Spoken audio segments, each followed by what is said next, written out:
Olá, pessoas. Vamos continuar agora com as oscilações amortecidas, tá? O que são isso? São oscilações do tipo massa-mola, tá? Só que além da força de mola, a gente também vai considerar atrito. E esse atrito não é o atrito de física 1. Ele é chamado de atrito viscoso. O que é um atrito viscoso? Ele é um atrito que acontece quando você anda no meio de fluidos, tá? E esse atrito, ele é proporcional à velocidade, tá? Então, a força de atrito, só que ela é proporcional à velocidade, tá ok? Então, vamos escrever isso aí, tá? Então, oscilações amortecidas ocorrem na presença do atrito viscoso. Tá? Então, oscilações amortecidas ocorrem na presença de um atrito viscoso, tá? Como, por exemplo, né, um carro se deslocando na atmosfera, né? Na atmosfera, né? Então, esse é oscilação, esse é atrito viscoso, tá? Né? Então, onde mais tem esse tipo de atrito viscoso, né? Na mola do carro, né? Quando ele oscila, né? Para absorver impactos. Então, um carro se deslocando na atmosfera tem atrito viscoso, tá? Né? Esse atrito é proporcional à velocidade. Tá? Então, é isso que a gente tem que ficar sabendo. Beleza. Como é que fica a nossa expressão na presença do atrito viscoso? Tá? Então, eu vou ter lá que mx, dois pontos, é igual a menos kx, força de mola, menos força de atrito, ρ, x ponto. Né? Então, lembrando, né, que o que é x ponto? É dx dt. O que é dx dt? É, por definição, velocidade. Né? Então, agora, vou dividir tudo por m. Tá? Vou dividir tudo por m. Anota aí. Dividindo tudo por m. E passando tudo para esquerda, fica o seguinte. X dois pontos mais gama x ponto mais ômega zero ao quadrado x é igual a zero. Tá? Então, aqui eu vou definir novas coisas para mim não precisar ficar levando a massa no denominador para sempre. Tá? Então, o meu ômega zero ao quadrado, ele é o quadrado da frequência angular. Por que ele tem um zero aqui? Porque é chamado de frequência angular intrínseca, que depende só da massa e da mola, mas não é a frequência angular do sistema. Depois vai ficar claro isso lá na frente, porque o fato de existir um atrito vai mudar a frequência angular, tá? Então, esse é ômega zero, tá? Ômega zero é o quê? K sobre M. Exatamente igual a frequência angular no caso do sem atrito, né? Só que essa aqui é a frequência angular intrínseca, né? E esse fator gama aqui, ele é o ρ sobre m, tá? Então, é uma constante que depende para fazer o atrito viscoso ser proporcional à velocidade, né? E agora eu dividi essa constante por m, tá? Então, essa é a definição. Beleza.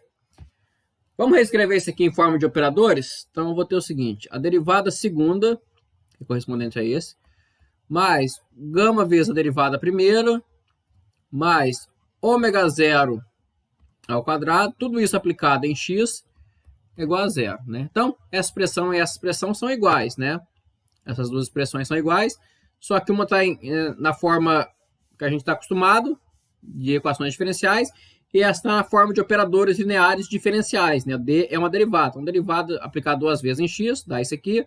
Esse gama é uma constante, multiplica a derivada uma vez de x, mais ômega ao quadrado aplicado em x. Tá? E aí, como é que resolve isso? A gente transforma essa equação diferencial em uma equação algébrica, né? Então, é o seguinte, lambda ao quadrado mais lambda não, né? Gama d mais gama lambda mais ômega zero ao quadrado é igual a zero. Então, resolvendo essa equação algébrica, né, as raízes dela vão entrar na exponencial do x de t. Tá? E como é que resolve isso aí? Né? Isso aí é Bhaskara, né? Então, lambda é igual menos b, antes de lambda, né? Vamos achar o delta. Então, delta é igual a b ao quadrado, gama ao quadrado, menos 4ac, menos 4 ômega zero ao quadrado. Tá? Agora tem um detalhe. Esse menos 4 ômega zero ao quadrado, eu vou definir isso aqui, tá? Como sendo menos 4 ômega ao quadrado, sem o zero, tá? Então, isso aqui, esse ômega aqui, ele vai ser... Esse ômega aqui é a frequência angular real do problema, tá? Como eu disse antes, ela depende não só da frequência... não só da frequência angular intrínseca, que é o K sobre M, mas ela também depende desse termo aqui do gama, né? Que está relacionado com a força de atrito, tá? E agora tem o quê? Lambda é igual a menos b, então menos gama, mais ou menos raiz quadrada de menos 4 ômega ao quadrado sobre 2, né? Então, quais são as soluções disso aqui? As soluções disso aqui é muito simples. É menos gama sobre 2 mais raiz de 4 é 2, quarto com 2 de baixo, então mais raiz de menos ômega ao quadrado. E a outra solução é menos gama sobre 2 menos raiz de menos ômega ao quadrado, tá? E o x de t aqui? Quanto que dá o x de t? Né? Então, o x de t nada mais é do que a exponencial de lambda 1t mais b exponencial de lambda 2t, né? Então, como tem esse termo menos gama sobre 2, posso botar em evidência, eu posso escrever meu x de t da seguinte forma. X de t é igual a exponencial de menos gama sobre 2 vezes t. Usa as propriedades da exponencial. Quais são elas, né? É o fato que exponencial de a mais b vezes t, né? É exponencial de a vezes t vezes exponencial de b vezes t, né? Então, usa esse fato aí.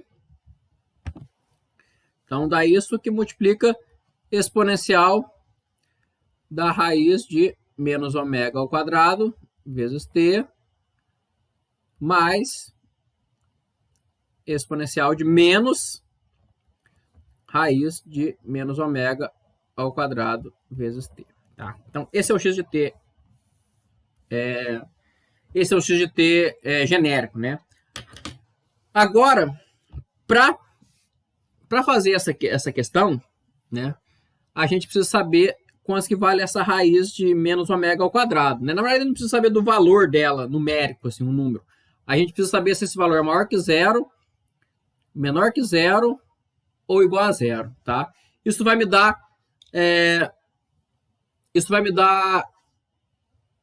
se o amortecimento é do tipo subcrítico, ou seja, ele oscila e devagarzinho vai caindo. Crítico, ou seja, rapidinho ele para.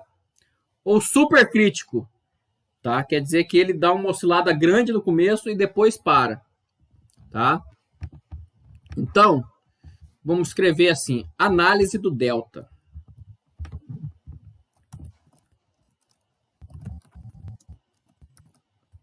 Tá? Temos que analisar o delta lá da equação algébrica, né? Vamos falar qual que ele é. Aqui o delta aí, ó. Tá aí o delta. Ó. Delta é gama ao quadrado menos 4 ômega zero ao quadrado, tá? Reescrever ele aqui embaixo. Então, delta é igual a gama ao quadrado menos 4 ômega zero ao quadrado, que a gente definiu como sendo simplesmente menos 4 ômega ao quadrado, né? Então, se o delta for menor que zero, né, temos raízes complexas, né? Raízes complexas, tá? Se as raízes são complexas, a gente tem o que a gente chama de amortecimento subcrítico. Tá? Esse amortecimento é subcrítico, né? Então, se o delta é menor que zero, o que eu vou ter? Eu vou ter que a raiz do delta é igual, se o delta é menos 4 ômega ao quadrado, então ela vai valer mais ou menos 2 ômega i, certo? Já que o delta é menor que zero. Então, o meu x de t dá quanto? Ele dá a exponencial de menos gama sobre 2 vezes t, vezes a cosseno, né? Olha lá em cima que você vai lembrar, né? Ó, tá aqui. Cosseno de menos raiz de menos ômega ao quadrado. Então, a raiz de menos ômega ao quadrado, como ela é negativa, aparece um i aqui, tá? Raiz de ômega ao quadrado é ômega, né? Então, fica a cosseno, não vamos botar cosseno ainda não, vai dar a exponencial de i ômega t mais b exponencial de menos i ômega t, tá? Essa é a solução completa, né? Ela é uma solução complexa. A solução complexa a gente já viu que ela representa um movimento circular no plano complexo, mas o plano complexo não interessa para a gente, né? A gente quer uma mola andando para a direita e para a esquerda. Então, a gente pode pegar só a solução real dela, né? Então, a solução real dela, a gente troca as exponenciais, né? Porque pela fórmula de Euler, né? A gente troca as exponenciais complexas por senos e cossenos. Então, meu x de t vai dar exponencial de menos gama sobre 2t vezes a cosseno de ômega t mais b seno de ômega t, tá? Lembrando agora que esse ômega é a minha frequência angular real, ó, ela que está oscilando e ela é dada, né, dessa forma aqui, né? Essa expressão aqui, ela depende não só da frequência angular intrínseca, mas também depende do meu amortecimento, né? Então essa é a solução do caso quando o meu delta for menor que zero. O que acontece se o meu delta for maior que zero? Delta maior que zero, tá? Se o meu delta for maior do que zero, né? Então, eu vou ter soluções reais, né?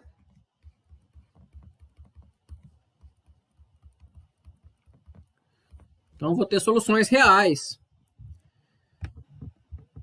Então, como é que vai ficar meu x de t? Então, meu x de t vai ser... vai ser a exponencial de menos gama sobre 2 vezes t, que multiplica a exponencial de ômega t, mais b vezes a exponencial de menos ômega t, tá? Tá ok? E, finalmente, se o meu delta for igual a zero, antes disso, isso aqui é chamado de supercrítico, tá? Isso aqui é chamado de supercrítico. Tá? E, finalmente, se o meu delta for igual a zero, então, esse é chamado de amortecimento só crítico, né? Amortecimento crítico. Então, se o meu delta for igual a zero, eu tenho a solução é uma solução real dupla, né? Então, o meu lambda vale só gama sobre 2. Então, como é que ficaria meu x de t? Meu x de t ficaria da seguinte forma. exponencial de menos gama sobre 2 vezes t, que multiplica a vezes a exponencial de zero, né? Porque aqui exponencial de zero, exponencial de zero, porque o delta é zero, né? Mais um b vezes a exponencial de zero. Só que essa solução, né? Essa aqui é uma das...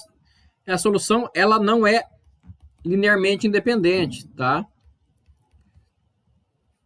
Por que ela não é linearmente independente? Porque A e B são constantes, esses termos são todos 1.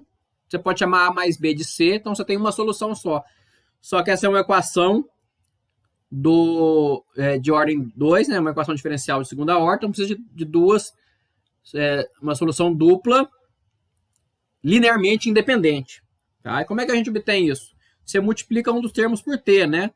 Então fica A vezes exponencial de zero, que é 1, mais B vezes T vezes exponencial de zero, que é 1, tá? Então essa é a solução. Então eu tenho as três soluções para o caso subcrítico, exponencial complexa, supercrítico, exponencial real, e crítico, delta igual a zero, né? Então tem essa expressão aí para manter a solução, as duas soluções linearmente independentes, tá? Vocês podem jogar nas equações, você vai ver que todas as três equações satisfaz a minha equação original lá, x2 pontos, menos gama x ponto, mais ômega zero ao quadrado.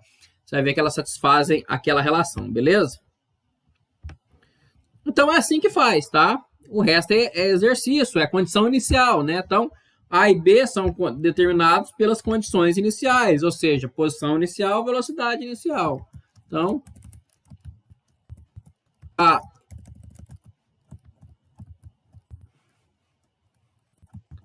e B são constantes a serem determinadas pelas condições iniciais.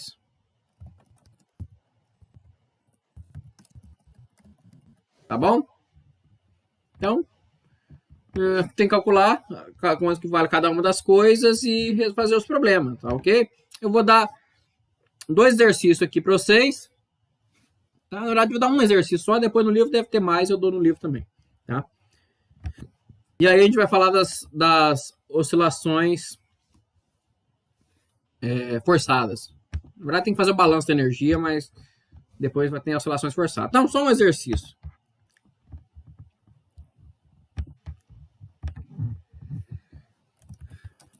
Exercício. Seja uma mola de constante elástica K igual a 36 Newton por metro e uma massa de 3 quilogramas colocado num sistema de atrito viscoso com constante de proporcionalidade. É o ρ, né? Então, vou escrever assim, ρ. Faz de conta que é o ρ. ρ igual a 4. Tá? Igual a 4, né? Se o objeto é lançado com uma velocidade inicial de 6 metros por segundo a uma distância 2 metros da posição de origem, né, ou de equilíbrio, determine x de t, tá? Ou a equação horária do movimento. Ok? Então essa é a equação aqui para vocês fazerem. Então eu vou até montar ela para vocês aqui, tá? Então eu vou ter o seguinte: m x2 pontos é igual a menos kx menos x pontos. Então 3 x2 pontos é igual a menos 36x menos 4x ponto. Tá? Vamos trocar esse 4? Vamos botar 9 para ficar mais bonitinho? Bota 9. Tá? Então 9. Tá? Então, essa é a equação que vocês vão ter que resolver. Tá? Com as condições iniciais dados aqui. Né? Então, vocês também vão ter que falar se é crítico, sub ou supercrítico. Tá? Então, resolve isso aí e falem para mim se é qual do tipo de amortecimento é, beleza? Última coisa que eu vou falar aqui agora é a seguinte: balanço da energia. Então, é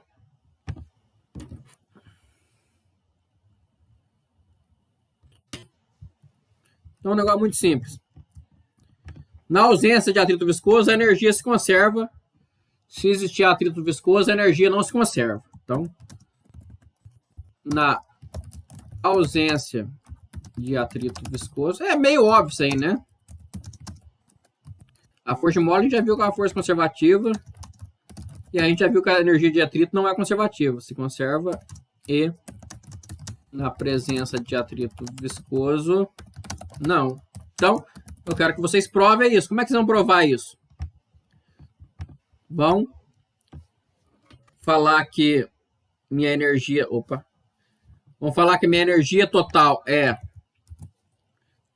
Quanto que é a energia total?